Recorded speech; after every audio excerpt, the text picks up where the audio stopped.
भद्रं कर्णैभिः शृणुयाम देवाः भद्रं पश्येमाक्षभिर्यजत्राः स्थिरैरङ्गैस्तुष्टुवागं सस्तनूभिः व्यशेम देवहितं यदायुः ॐ शान्ति शान्ति शान्तिः.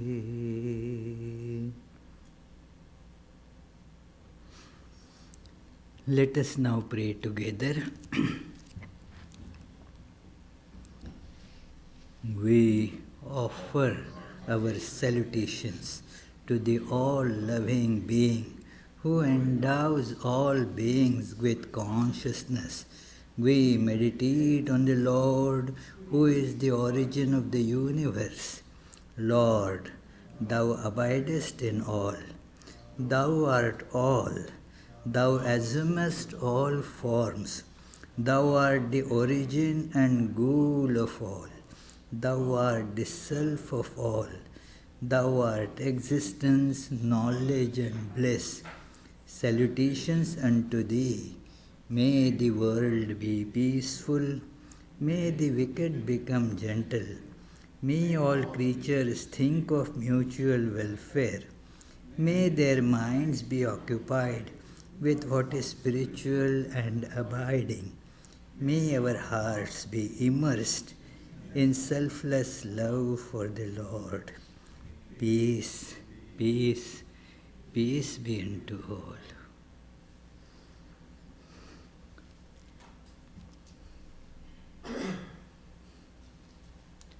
Let us feel our innermost self, our innermost being in our heart, in the form of a bright spark of light. Let us think of our heart as a dark cave illumined by this bright spark of light.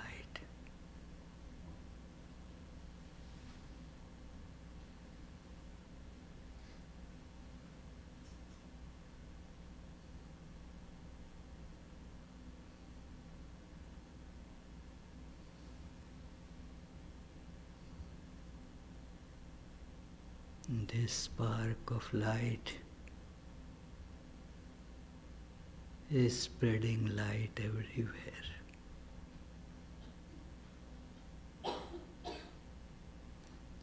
The cave of the heart is illumined.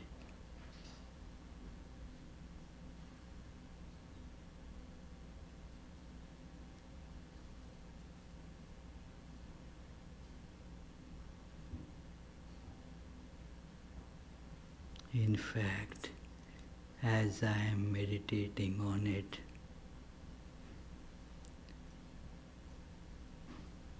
it has intensified in brightness and expanded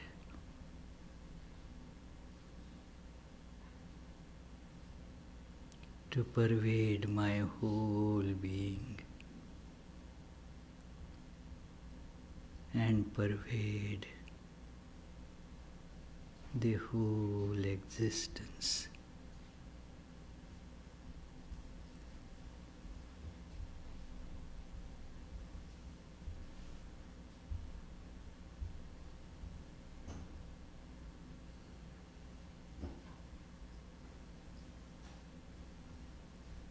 In this light, my little ego is dissolved.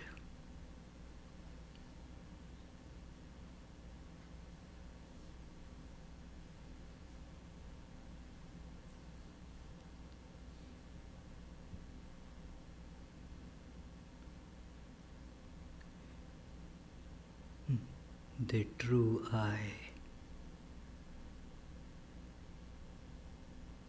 my indwelling divine being, is the whole, all-encompassing existence itself, bright and blissful.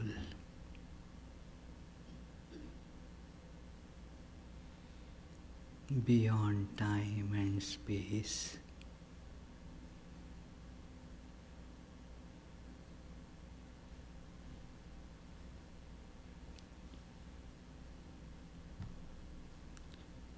Om. Peace, peace, peace.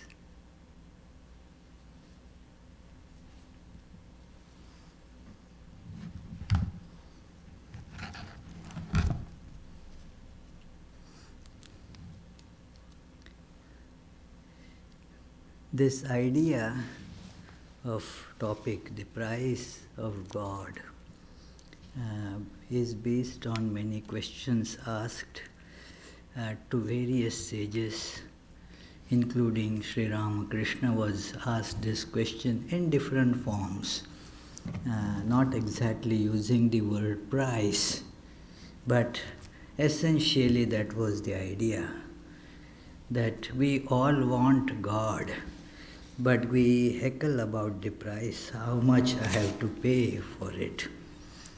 In fact, the great Sufi poet Hafiz said, that is your problem.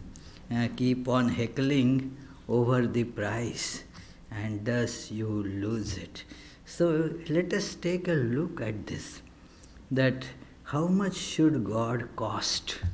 What should be a reasonable price for God? We don't want to pay too much for anything. We don't want anybody to take us for a ride. And so I want to know what God is worth, how much is the price worth. I am telling you now a very old story from Chandogya Upanishad. There was one king, Janashriti, and he heard, I am not telling the whole background and the story because it will take long time, but what happened was, he heard that there is a poor cartman. Cartman means he had a cart and used to take the loads from people to wherever they wanted it to be taken. A man of very humble means and obviously not much external education and no prestige in society either. So the king, who was thinking that, well, my kingdom has spread all around and everyone around here is eating the food that I give them. I am the giver of the goods to everyone.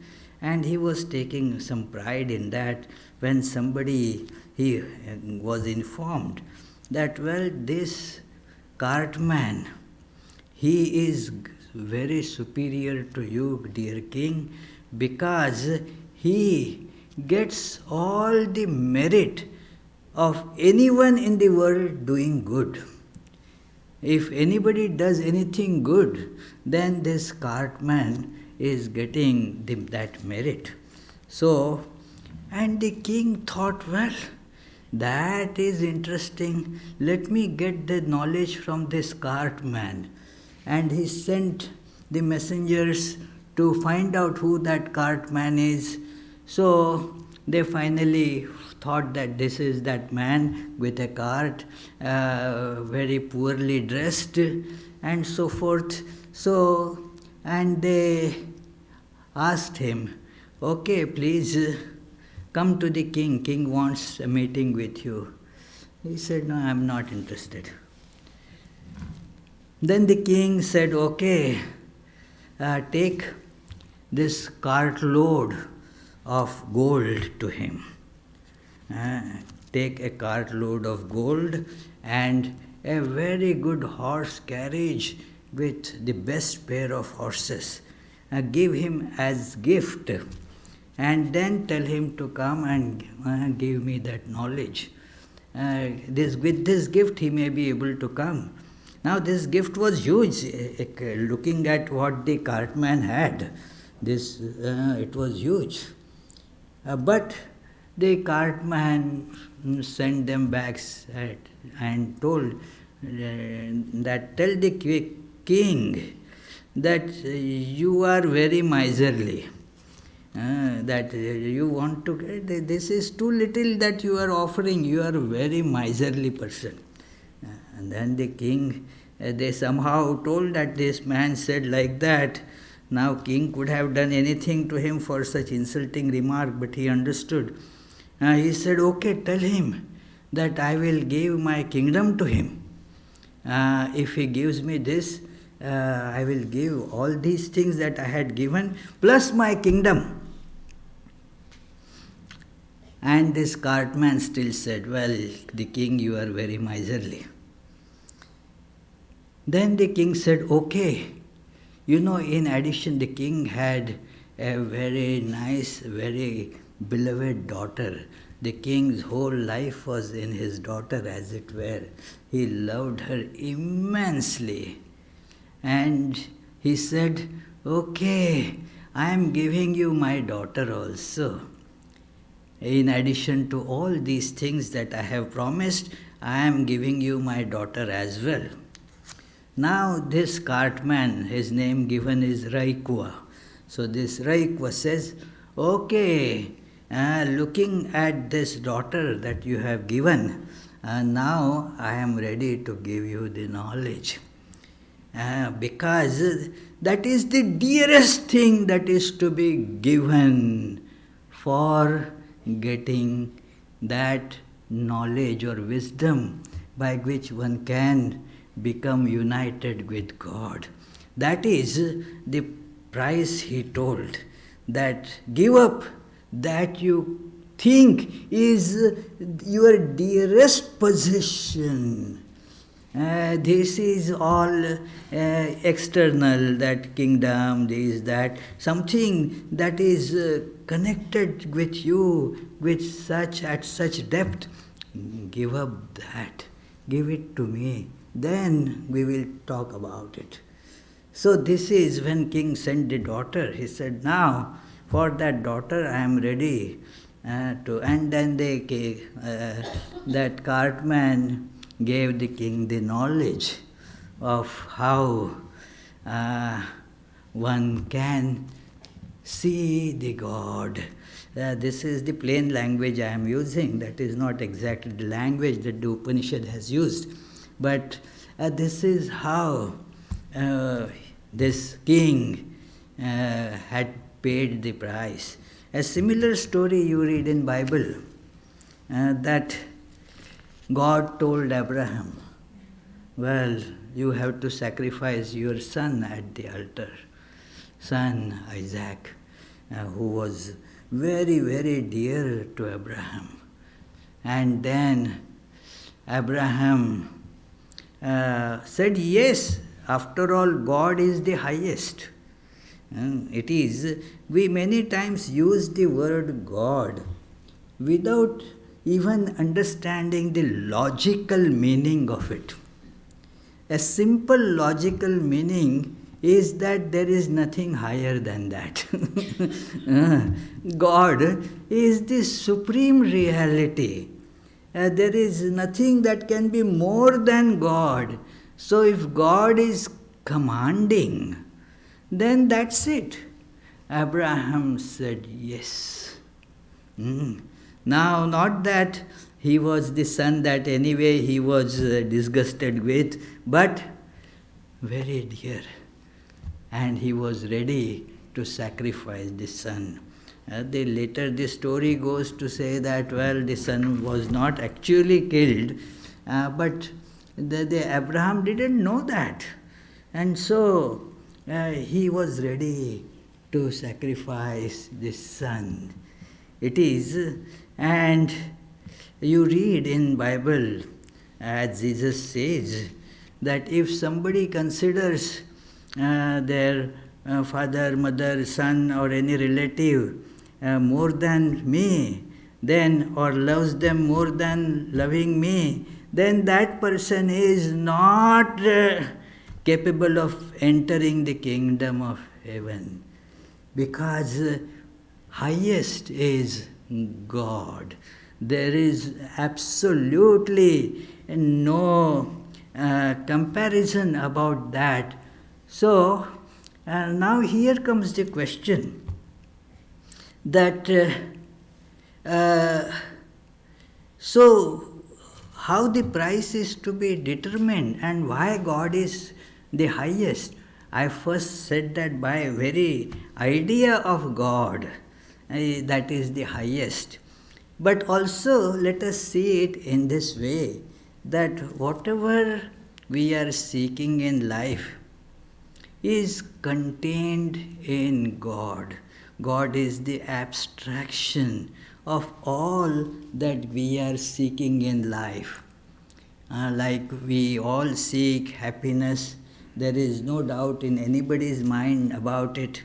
Everybody seeks happiness. And so where do we find it? The storehouse of happiness. And God is all bliss. So God is where you get happiness from. We want peace. God is the abode of peace. All that we are seeking in life, we get that in God. That is why in Hindus, this term for God is very popular. Sat Chit Ananda. Sat Chit Ananda. Existence itself. All this is the existence that we see. I exist, you exist, he exists, she exists, a dog exists, a table exists, these microphones exist. Now, abstract the particulars and get to the existence itself. From that existence, primordial existence, all these existences have appeared like the waves springing from the ocean. So from that existence, these wave-like existences of what all we see, they come, they stay, they vanish. And like waves, exactly, they don't stay forever. Even though we behave as if they are going to stay forever, even our common sense knowledge tells us it is not going to stay forever. It is like wave. And so God is like that ocean from which all these waves, they originate. Similarly, the happiness that we seek, what we seek, happiness from various things. The question is, do we get? No, we get cheated, that's all. And we see the happiness there, but when we go there, it's not there. It is like somebody is seeing the reflection of a chocolate, like this little child sitting there. Hey, what's your name? Hari. Hari's son, Hriday.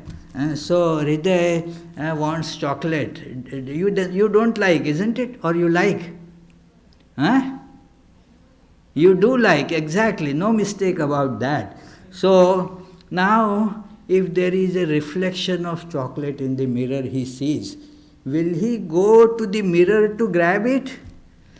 Even he knows that it is not really, it looks like chocolate there, but it is not chocolate.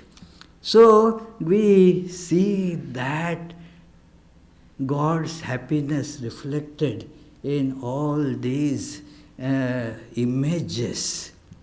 And thus we get cheated. We go to grab those things. We grab the thing maybe, but the happiness slips away. So where is the source of happiness? It is, we seek it there. If the reflection is there, the rudimentary, this high school physics tells us, if the reflection is there, the thing is in the opposite direction. So go, instead of out, go in, and thus you see that source of happiness. That is God. And Chit, the knowledge. All knowledge, the source of that knowledge is also God. So, God has everything that we seek. So, is any price then more for God? There is nothing, no price is more for God, because you are getting everything that you are seeking. So how can there be some price that is too much for God? There is no such concept, this price is too much for God. And the price is in a way very simple price. That just give up what Sri Ramakrishna said, this idea of I and mine. This ignorance is to be given up, and then you see you are God. You don't have to look for it. The ignorance that this body, I am this body, that is the obstruction. And these things are mine, that is the obstruction. That these are all lies. Why obstruction? Because they are not truth. It is, I have told this many times, we feel that this is my house. But the mice and cockroaches living there, they also say the same thing, that it is my house. So it is, in fact, they have more right to it, because we go out from the house for shopping, here, there, for work.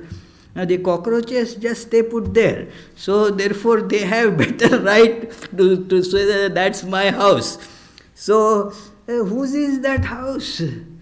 They, therefore, to give up this wrong, completely erroneous idea.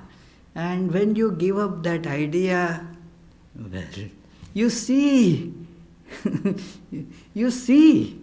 you experience, you are God. This is the price that one has to pay. Get rid of ignorance. Get rid of ignorance. Do we like ignorance or do we like knowledge? What, Jim, what do you like? Ignorance or knowledge? Ignorance? And you said knowledge. Okay. So, if the deal is like this, hey Jim, give me your ignorance and I will give you all knowledge. You will happily accept the deal. Done, you will say, done. So it is, just give up the ignorance. Give up dumbness. Dumbness, this is dumbness, calling body as I, which is wrong, false. And yet we commit that mistake and adhere to that mistake. And that is the problem. So this is dumbness that is to be just given up. That is the price that one has to pay. And this is clear. Now we have the negotiating mind, that can we have a better price if the market situation changes, if the demand supply changes, then will this price be a little less? I will wait for a better deal.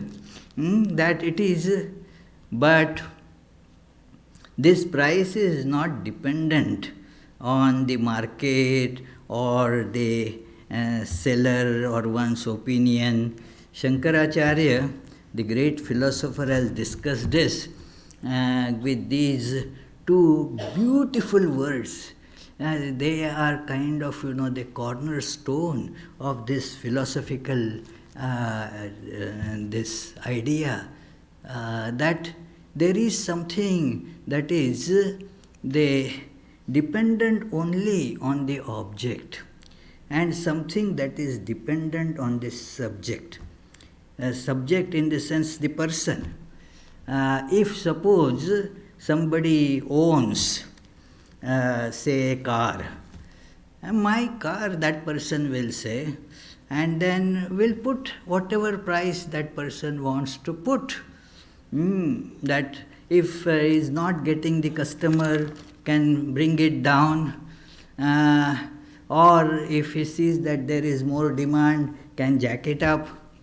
If that person has some friend, and then can give it for free also, and nobody really is able to question, because that is dependent on that person.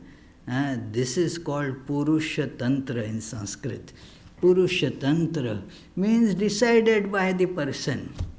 And there is something Vastu Tantra, means it is dependent on the very nature of that thing.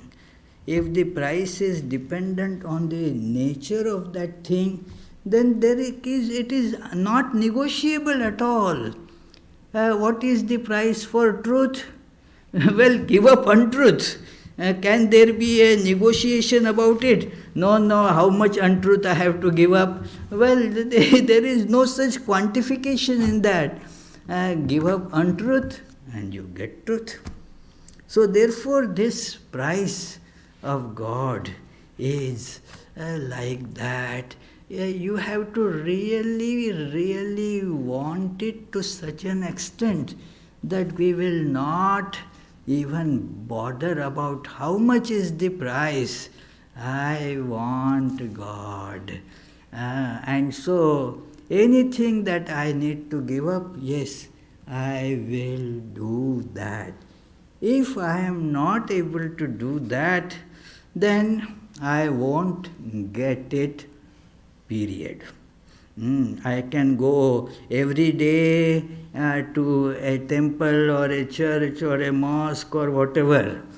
I can keep on praying 20 times a day. Whatever it may be.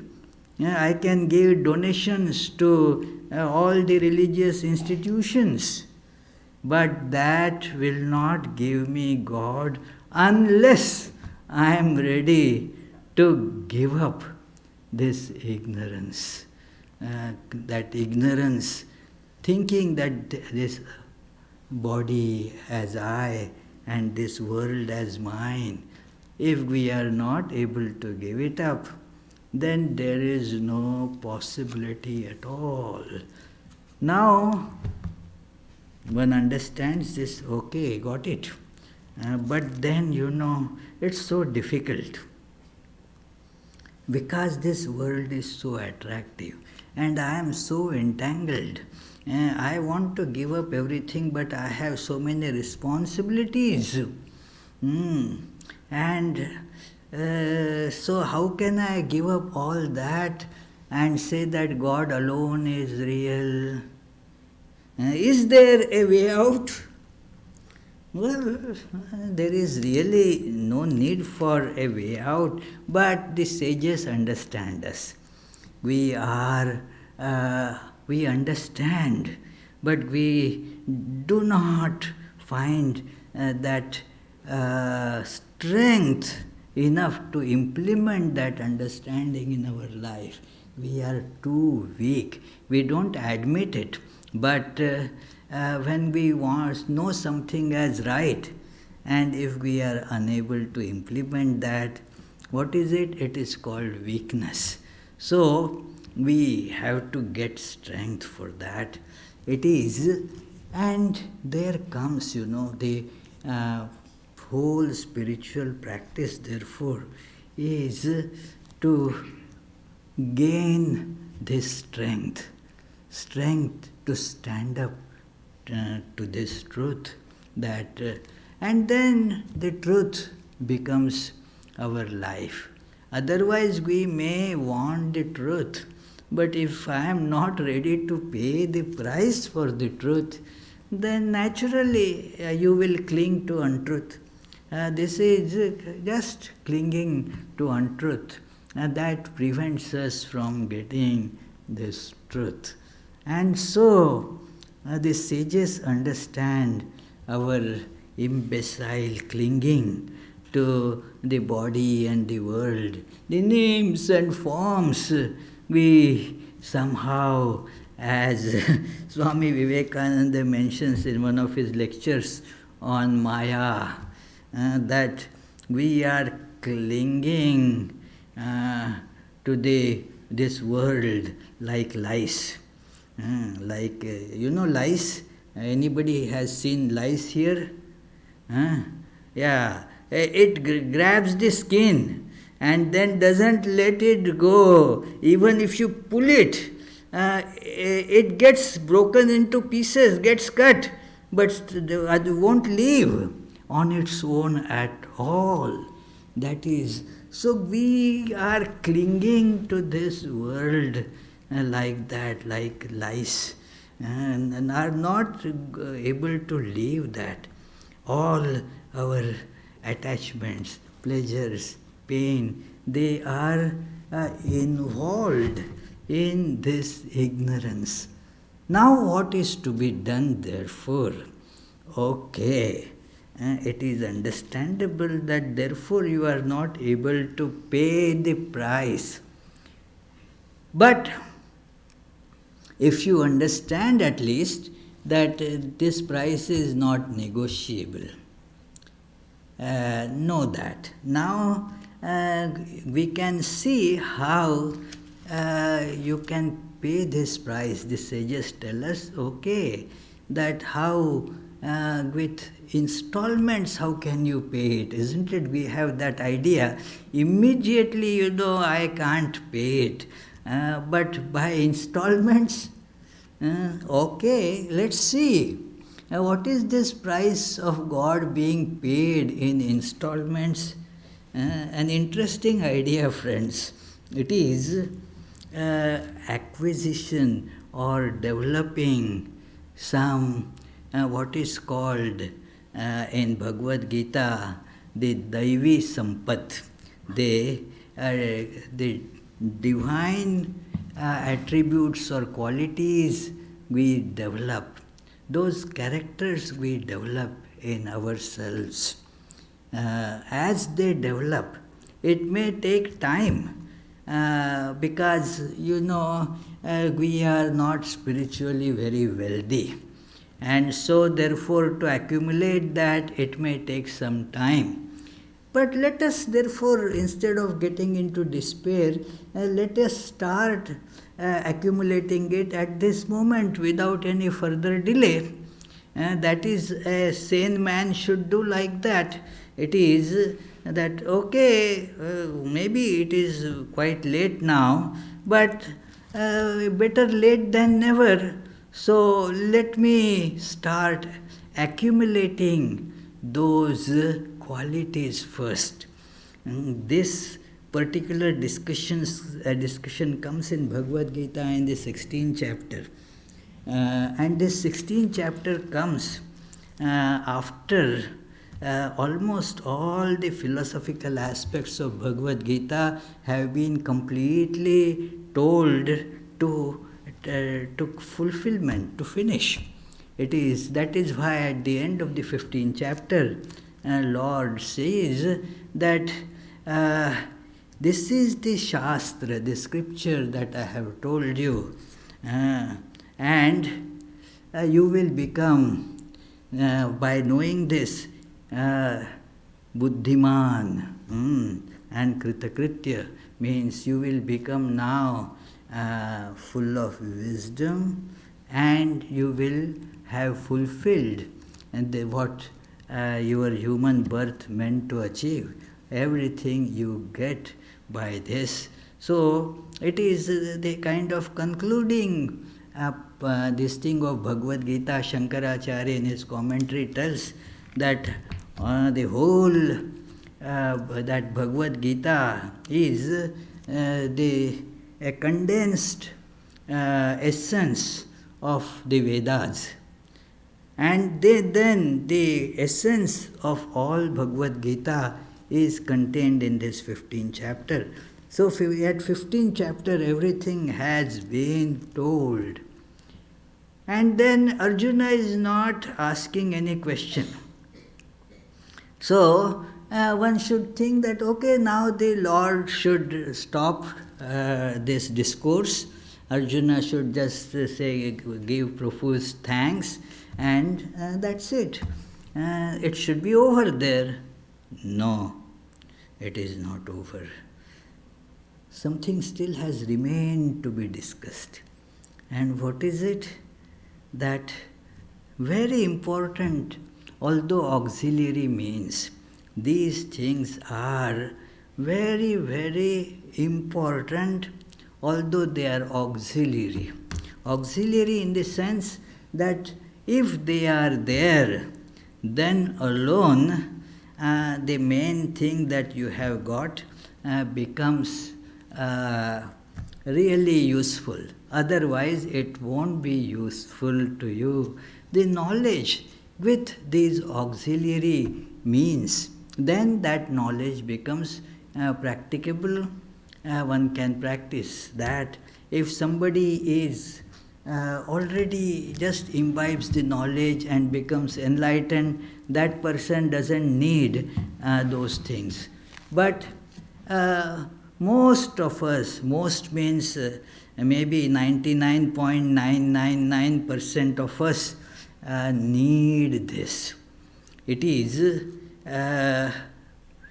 why?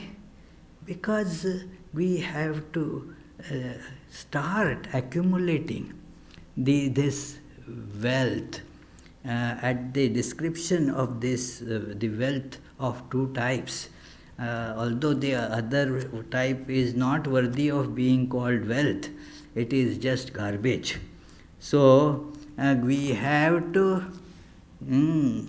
get the divine wealth. Those qualities have to be acquired, and all the vices that we have been acquiring for long, that has to be given up.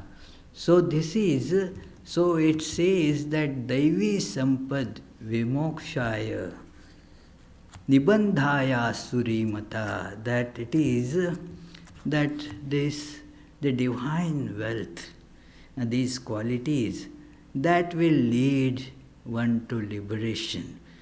And the opposite of it, that will perpetuate your bondage and consequent suffering. So it starts telling what are these things to be acquired. It is a great discourse full of this special psychological illumination associated with it. It is one needs to study these ideas very deeply and analytically and practically both. It begins with fearlessness. What one has to acquire: abhayam, sattva samshuddhi, jnana yoga vyavasthiti, danam damascha yajnascha, swadhyayastapa arjavam. The first quality that one has to acquire or imbibe is fearlessness. One should not be afraid of things. It is a very wrong notion that by infusing fear in people we can make them better, a completely wrong idea. Training people by making them scared, or controlling them by putting them under all sorts of fear. This is not the right thing. Yeah, you have to do this, otherwise you will go to hell. That fear of hell is a terrible thing, and that has been practiced not for illumination of people, but for exercising that stranglehold on public. That if you do not listen to me, then you will go to hell. There is an incident in Swami Vivekananda's life. There was one this Christian preacher who liked Vivekananda, but then thought that, well, this good man and not being Christian will go to hell. Vivekananda is otherwise a good man, but not being Christian, obviously he is going to go to hell. So he kept on telling Vivekananda, wherever he would go, he would tell, hey, please, you see, you are otherwise good person, but you are going to go to hell. He told repeatedly. Wherever Vivekananda would go, this fellow would go after him.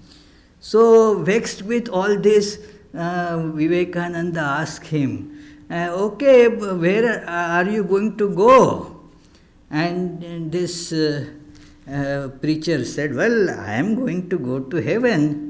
Then Vivekananda said, then better I go to hell, you see. It is because at least I will get rid of you. So it is the funny thought that instilling fear, that is the worst thing to make people follow religion. The religion is, promotion of love and not of fear. It is a very important thing that in educational systems and all, now people recognize it, that by putting in more fear, you cannot really train people. So, this is then the next thing, sattva samshuddhi, keeping the mind pure. We understand there is the conscience in all of us. We understand as the mind gets pure or as the mind gets impure, both we see, just as we see that in this hall there is trash lying around, there are dust and pieces of paper, this, that, all is here. Anybody would say that this needs what? Cleaning. Yeah, it needs cleaning. So in our mind also, we recognize actually that yes, it is not clean. I do not have, I have that jealousy. The thought comes, thought of jealousy, thought of lust, that anger and all that comes. Is it purity? It is not purity. So, making it pure means just brooming all these things out. Actually, those things can be just broomed out, put it in the trash can. It can be done. By what? Use the name or the thought of God. One can use one's mantra, that yes, with this broom of mantra I am cleaning my mind. It becomes so easy then that by this process the mind gets cleaned up, and this should be done often. It is not because the things are happening because of which the dirt is getting accumulated. Just as you have to keep your house, clean every now and then, maybe once in per day or once in 2 days, you have to do something to keep your household clean. So it is not that once you did 3 years ago and now you haven't done, will it remain clean? So therefore it is advised those who do this mantra japa and all that, okay, do it at least twice a day, so that all the dust, dirt that is accumulated in mind will get wiped off. That is sattva samshuddhi. Sattva here means mind. You have to learn. This is a matter of practice, friends. So, just as fearlessness is a matter of practice, one has to keep on practicing it. As one practices, one gets more proficiency in that. So, then third is jnana yoga vyavasthiti, that the knowledge that we glean from the scriptures. Any religion you can take, every religion you will find at core is telling the same truth. Like Jesus says in that Beatitudes or Sermon on the Mount, that blessed are the pure in heart, for they shall see God. It is a very clear statement. So this is something that we have to hold on to. This is the knowledge, and this knowledge is to be held on to. That is called jnana yoga vyavasthiti. Jnana means knowledge, and yoga means getting connected, joined to that knowledge. Get connected to that knowledge and hold on to it. Do not let it go away. It involves practice. All these things are gradually, as we become adept at it, one can do better and better. It may take thousands of years, who knows? After all, what is time? If we want something, okay, I will start now. It doesn't matter how long it takes, but I am going to do it. It is so. And Vedanta says, don't worry, you may say, but I may not last thousands of years. No, you will last forever. It is only you will be changing the body, that's all. And the body is like a garment. You will change the garment. You will not go away. You have till you get this knowledge. You can keep on practicing it, accumulating it. And therefore there are the stories that how some sage practiced for thousands of years, somebody practiced for standing on one leg. All those are not really those important things. It is symbolic that the message is, as long as it takes and whatever trouble one has to undergo through, that is nothing as such. Looking at the gain, it is nothing. Remember how much hardships, how many hardships people took to that get gold in that gold rush. Imagine, the non-existent gold, and yet people rushed to get it. How much hardship. It was really an eye-opener for me when I saw that Charlie Chaplin's movie about gold rush. Wow! Then I read some history about it, that how people, are ready to sacrifice their life, everything. For what? Some news that there is gold there. That was enough to titillate them to such an extent. But when the sages tell that there is the infinite storehouse of all wealth in you, everything that you want, you will get it. This is the promise given in all religions, you will see. Alas, we do not take it seriously. If somebody tells selling credit cards that all your debt will be removed in no time, that we really believe, you say, and fall for it. It is, but if somebody like Jesus is telling, seek you, what a great message, friends. Seek you the kingdom of heaven first. Everything shall be added unto it. Do we really believe that? No, we start seeking everything. First let me seek everything, and then I will seek the kingdom of heaven. Never happens that way.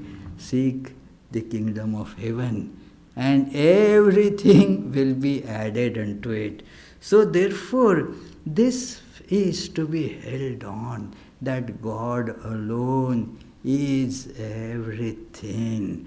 And I have seen, friends, I am talking about many householder devotees who held on to this wisdom, and very till their death, the life changed to such an extent that they did not ask for anything else in life, just feeling the divine presence. That's all, because that is what they had kept practicing for decades.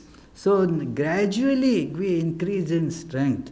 Our Abhijit, I told him, hey, just see if you can fix it.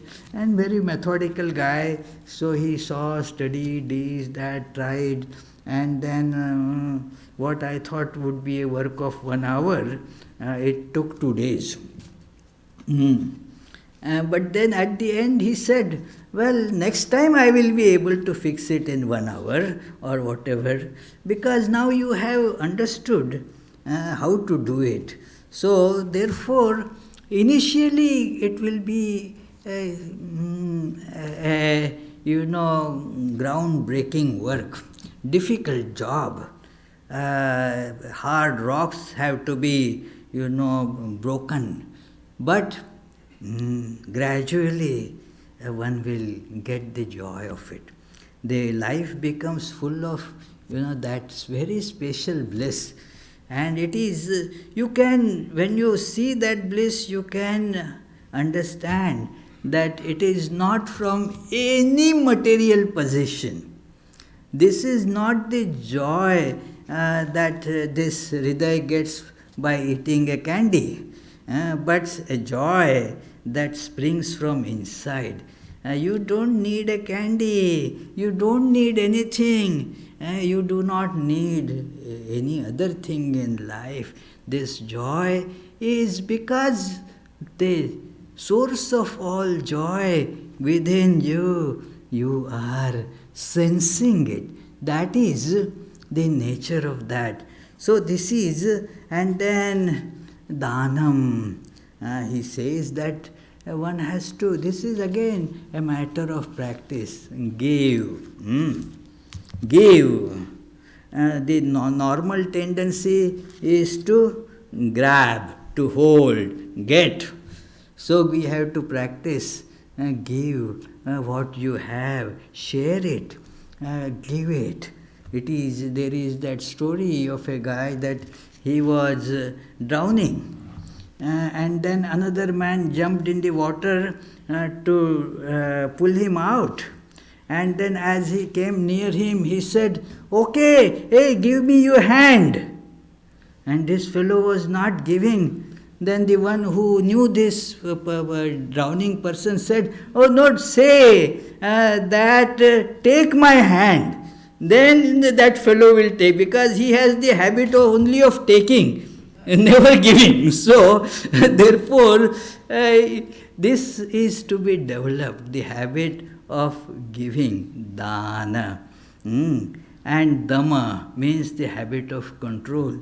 These are all, wonderful virtues that are mentioned here. I am not going to, this comes in the 16th chapter of Bhagavad Gita.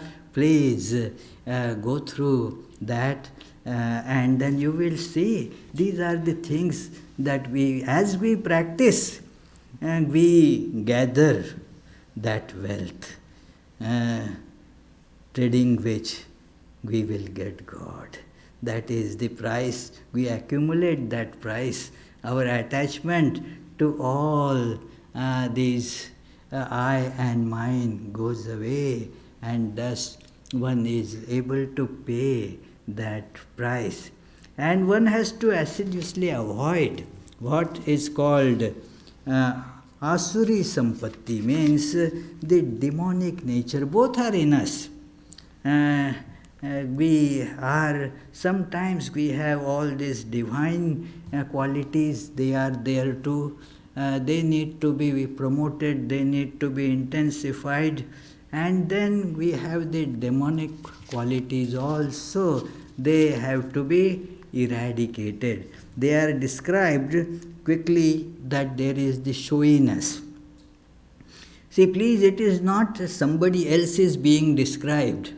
Who is being described, Teresa? We ourselves. It is just the mirror is being held in front of us, that's all. That there is this jealousy in us. It is that so many things, that showiness, arrogance, and all such, this exceedingly, strong sense of ego, boasting. So this is all anger, and then being just rolling in the impurities. We even do not make an effort to make our mind clean. Think, that's fine, what is wrong? That is natural. And this is a funny idea, supporting some kind of behavior, although we know that it is not right, by calling it natural, as if natural means good. It is, see, all human development has come about by struggling against nature, not by surrendering to nature. So one must feel this, that it is these impurities, they are not right. They are natural. These, there is this story and very illustrative story in Brihadaranyaka Upanishad, that these demons, they come naturally. So therefore they are told, both of them, demons and the angels, or these divine qualities, both spring from God. But the demons, they are the elder siblings. And the divine qualities, they are the younger siblings. Shankaracharya comments that why these are older siblings and these are, he said, because the demonic things spring up naturally. It is, do you need to be told, anybody, that okay, be jealous? That is natural something. You don't have to cultivate jealousy. It comes, hey, come on, become angry. Well, that is something that you need to curb those. That is, therefore, that curbing tendencies, the divine qualities, they come later, and therefore they are younger siblings. So anyway, friends, as we accumulate this, gradually we become established in them, and then we see that we have no problem in treading all this garbage that we are addicted to terribly attached to. We are ready to get rid of garbage. Like every once a week or so, we put out all the trash, garbage on the street, and then this truck from the city comes and takes it. If the truck doesn't come, we call, hey, why are you not taking that garbage? It is, like tomorrow if they don't take it, and if I call, they will say it is a holiday. So next day it will get picked up. So this is, we are eager to take it out. So similarly, all this garbage, we will be eager to give up.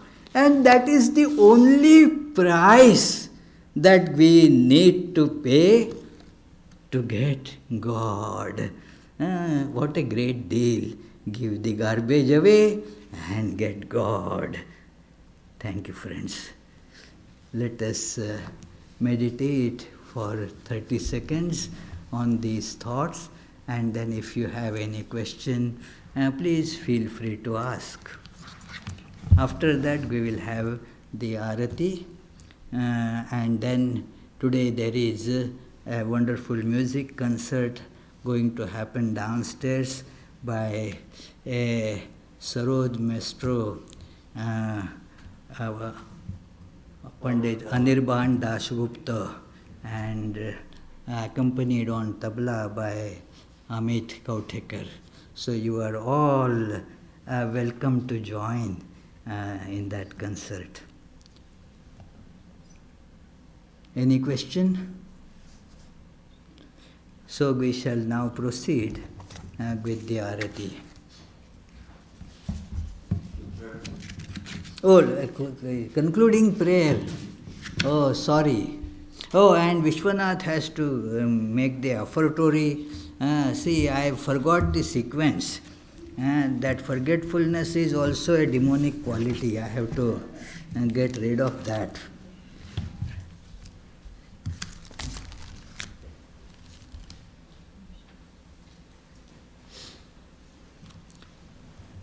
Next Sunday, we have a very important personality coming to speak here. Swami Sarvapriyananda, a very popular teacher of Vedanta, and he has chosen the topic infinite being, infinite consciousness. So you are all welcome to attend that.